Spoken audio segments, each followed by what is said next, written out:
అల వైకుంఠపురంబులో నగరిలో నామూల సౌధంబుదా పల మందార వనాంతరామృత సరః ప్రాంతేందు కాంతోపలో తపల పర్యంక రమా వినోదియగు నాపన్న ప్రసన్నుండువి వల నాగేంద్రము పాహిపాహి అనగుయాలించి సంరంభియై ఎక్కడో వైకుంఠపురం లోపల ఉన్నాడు.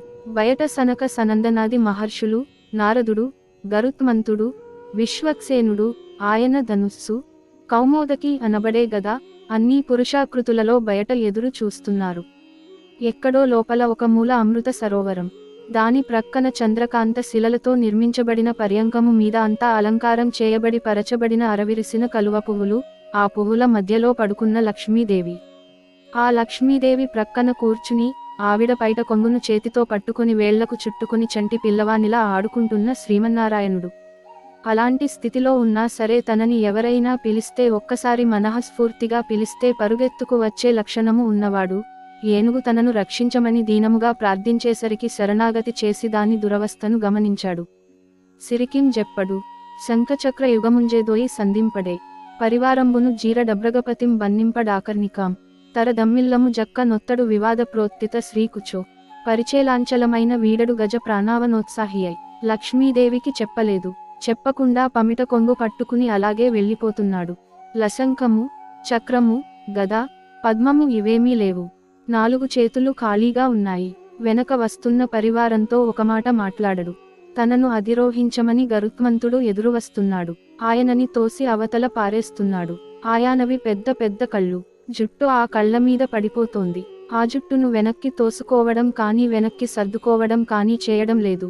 అయ్యయ్యో, అలా పమిట పట్టుకు వెళ్ళిపోతున్నారేమిటి, వదలండి అని వెనుక నుండి లక్ష్మీదేవి అంటోంది. కానీ ఆయన ఆమె మాట వినిపించుకోవడం లేదు. ఆ ఏనుగు ప్రాణములు రక్షించడం కోసమని ఆయన అలా వెళుతున్నాడు. ఒక్కనాడు పూజ చేయని ఏనుగు ఒక్కసారి శరణాగతి చేస్తే అది పెట్టిన నియమమునకు స్వామి లొంగిపోయాడు. స్వామి ఎంత సౌజన్యమూర్తియో కదా. తన వెంటన్ సిరి లచ్చివెంట నవరోధ వ్రాతము దానివే నకను బక్షీంద్రుడు వాని పొంతను ధను కౌమోదకి శంఖచ క్రనికాయంబును నారదుండు ధ్వజినీ కాంతుండు రావచ్చిరో అయ్యన వైకుంఠపురంబునం గలుగువా రాబాల గోపాలము. ముందు స్వామి వెళ్ళిపోతున్నారు. పచ్చని పట్టు పీతాంబరం కట్టుకుని అమ్మవారి కొంగు పట్టుకుని వెళ్ళిపోతుంటే ఆవిడ తన కొంగును 2 చేతులతో పట్టుకుని ఆయన వెనుక ఆవిడ గబగబా వెళ్ళిపోతుంటే ఆవిడ వెనుక అంతఃపుర కాంతలు అందరూ పరుగెడుతున్నారు. ఆ వెనుక గరుడ వాహనం పరుగెడుతోంది.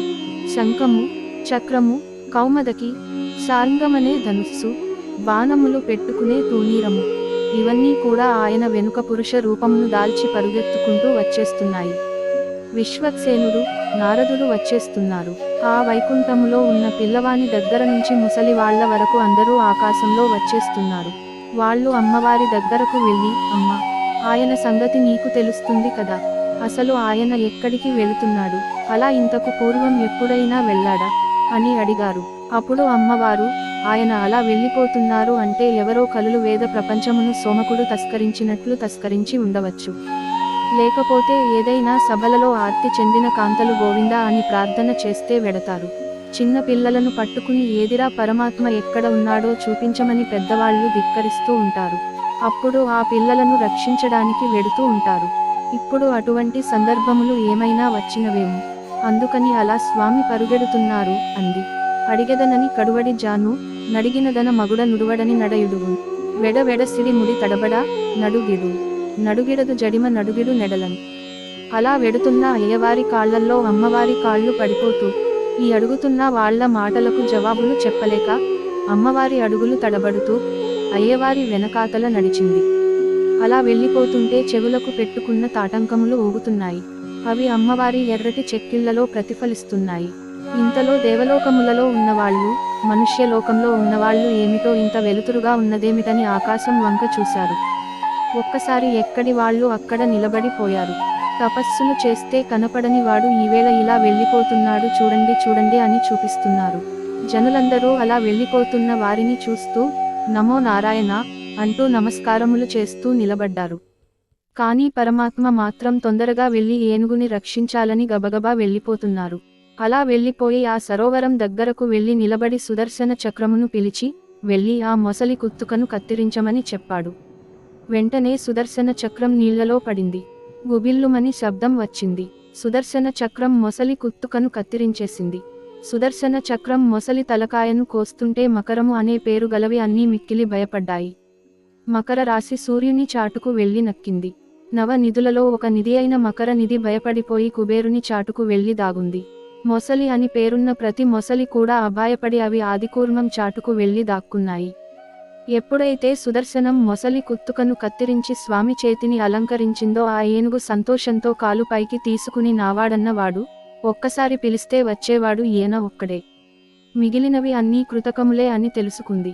అలా తెలుసుకున్నదై కాలు నొకసారి విదుల్చుకొని మెల్లగా ఒక తామర పువ్వును తీసుకుని మెల్లగా అడుగులు వేస్తూ గట్టెక్కుతోంది. గజరాజు బ్రతికేశాడని కబురు వెళ్ళింది. అంతే మరల అందరూ వచ్చేశారు.